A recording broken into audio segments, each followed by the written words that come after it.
Hello, my friends. Today the video is going to be a little bit different. It's something that transpired. It's something that's been coming up for a while. It started back in November. Actually, started obviously a long time before November, but the fight for it really started back in November. Then came February, and the other side provided their side of it. And then just last week, something happened. And it all surrounds this animal right here.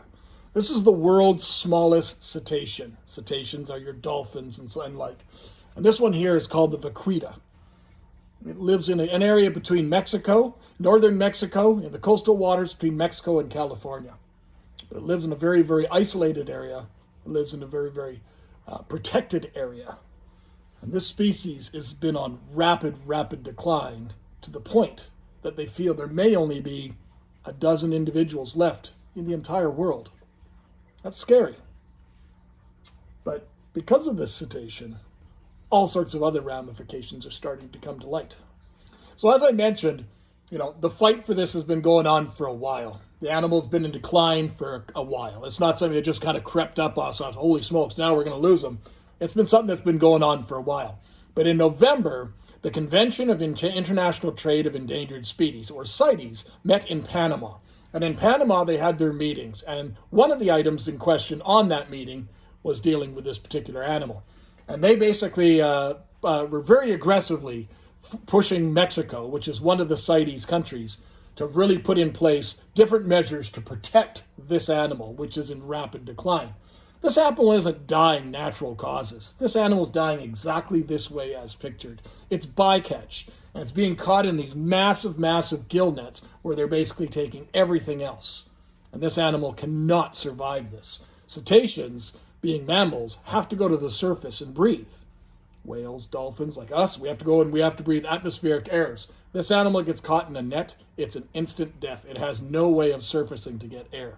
But that's not the animal in question that they're actually after. They're not after looking for cetaceans or vaquitas. They're not after that because that's not an animal they want for food. The animal in question is this animal. This is the Tatoaba.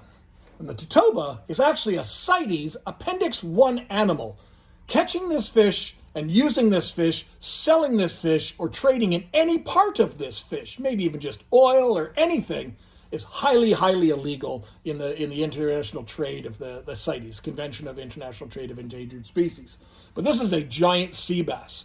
They've tried aquaculturing this animal in a few areas, one being Mexico, but that desire, that greed for that dollar to catch them is still there. Why are they trying to catch this particular fish, you may say? Well, China really wants the swim bladder from this animal. The swim bladder specifically of this animal offers apparently a wealth of magical healing properties and so forth in Chinese medicine. And they've put this animal on the absolute brink of extinction, and not just it. This animal, as I mentioned, is highly illegal to capture or trade in any form, but also they've put that beautiful little dwarf cetacean, the smallest dolphin in the world, on the absolutely critical endangered list. And all cetaceans are CITES Appendix 1.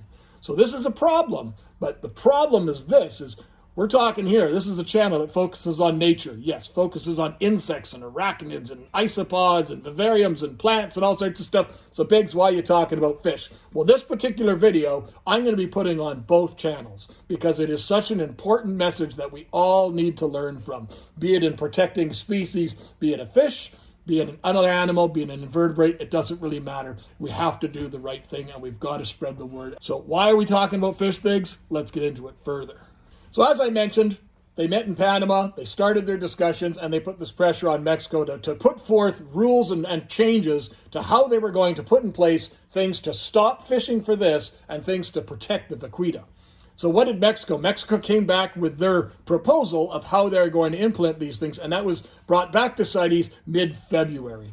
And basically, they did not meet the need that was required. They did not have a lot of the things in place that were expected of them. And what transpired last week is CITES, the Convention of International Trade of Endangered Species, of which represents 184 countries worldwide, Canada, US, all the European countries, all of these countries are all combined in supporting CITES and their word. So by Mexico not adhering to that, CITES has now imposed sanctions on Mexico for the export of any animals whatsoever that pertain to CITES. So right now, if I wanted to bring in certain animals that require CITES paperwork, CITES Appendix 2, you can buy CITES Appendix 2 animals, and they can travel. They can go into the pet trade. They go for all different sorts of leather products, all sorts of things in Appendix 2 animals, but they still require certain paperwork to be filed. I'll use an example, the Brachypelma gigas. They can import that animal. It is used for leather products, is used for meat products. It's aquaculture farm now, but movement of that animal does require paperwork. It takes a bit of time, and it's not a problem. This animal is not critically endangered if it's on Appendix 2. It's just being monitored and watched. But Appendix 1 animals, like the Hypancistris zebra pleco, that was in such demand, they're not allowed to move on any borders whatsoever in any shape or form. So Appendix 1 animals cannot move. Appendix 2 animals can move. Sometimes Appendix 2 animals have limits or how much can be collected in a given year to kind of control the population, make sure that the population doesn't decline any further, and therefore it's monitored and checked. But the demand for black market items like this, black market items specifically for something like a swim bladder, well, that's a little bit different, and that's way outside the lines for something like CITES. So by imposing these sanctions on Mexico, how is that going to affect anything else? Well, number one, all these beautiful spiders in the genus Brachypelma, your famous Mexican red leg, your Mexican fire leg, any of these ones, these are all Brachypelma spiders. They all originate in Mexico. Now, they are all CITES 1 or 2. I believe almost all of them are CITES Appendix 2, and they all can travel. And in Canada, we have 3 or 4 major tarantula suppliers, and they regularly do CITES imports on these animals, and it's all done properly, and they distribute the animals for the pet trade. They bring them in small, and they distribute them. This is no longer allowed because of these new sanctions. That means CITES will not offer any paperwork of any kind. That means none of these animals are going to be moved within the trade in any of those 184 countries. Now, there's no timeline on this. This could be indefinite, or this could be until Mexico follows with the judgments and the rules that they were set in place for them to put these policies and protections in place to stop the fishing of that one and protect the other. So this could very well be the end of these being imported into the trade. That doesn't mean the end of these animals being around. However, in the U.S., if it's a CITES appendix animal, moving it between a state line could be a gray area and could pose some legal challenges if you were caught. In Canada, however, as long as the animal is legally obtained and brought into Canada, we can work and breed on these animals as hobbyists and distribute these in the pet trade. They are very, very well established and entrenched in the pet trade, and they're very, very well known as the ideal starter tarantulas for a lot of people. So this is very, very important. But what else? Well, axolotls are another species that is endemic only to Mexico. So again, you can't import these. They're not available for import directly out of the wild anymore. They're very, very highly protected species. And that's one species they have been able to protect fairly well because of its habitat. But they are very, very well entrenched in the pet trade and very, very easy to breed in the pet trade, as you've seen. They're available at every reptile expo you go to. They're wonderful, wonderful, wonderful aquatic pets. Very, very unique and easy to care for. However, in the U.S., because of the way your laws are written, transporting a CITES-based animal across a state line without proper paperwork could mean a federal offense. But there's more. All your milk snakes, king snakes, now not all of them, they all don't come from just Mexico, but they start in the southern states and they work all the way through Mexico down into Central America. But your very popular Mexican king, black king snake, is staple in the hobby, and many of them have the name Mexico in their name. So a lot of those different bandeds, Sonoran, Jalisco, any of those ones, those are all Mexican species. So we're facing the exact same problems.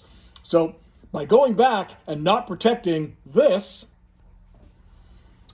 by not protecting this particular animal has sent this entire chain of motion into place. And maybe you didn't think about it, but think about it if you're following me on the spider side and on the realm nature where this video may be shown. As I mentioned, I'm going to put them on both channels. You can see the ramifications that may pose to you. For you and your collection, as you now have proof that you have some of these items and where you source some of these items, because moving these items between state lines may pose a problem. Hopefully down the road, this problem will be solved, hopefully long before we lose this animal in the wild. But it's nice to see that CITES is there to protect the interests of the animals first and foremost globally. But think about it also, if you follow me on the Mad Aquarius, the fish channel, there's many fish. There's a lot of critically endangered Goodeids and live bears. Some of the cichlids are critically endangered, albeit some of them have not been elevated onto the list for CITES as of yet. But you talk about certain species like Herichthes or whatever the new Nosferatu, the Labradens group, some of those ones from the Media Luna region, they've almost been extirpated by invasive species. You talk about a lot of these different Goodeids and so forth, and certain other cichlid species, they've all been damaged by their habitats being destroyed through massive pollution, through agricultural pollution, or just sheer waste product, tailing ponds, and also, predatory fish that have been introduced. Peacock bass being introduced, loricariid plecos being introduced, destroying habitats, tilapians being introduced and outcompeting species for food and making the waters turbid.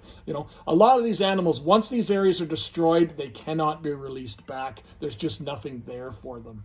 So this little dolphin here, this dwarf dolphin, this cetacean, the Vaquita, this is an important animal. And you see now how it all ties it all together in the circle of life. So hopefully you guys enjoyed today's video. It was a little bit grim, but it was a message I think that needed to be said. And hopefully you guys enjoyed it. Take care.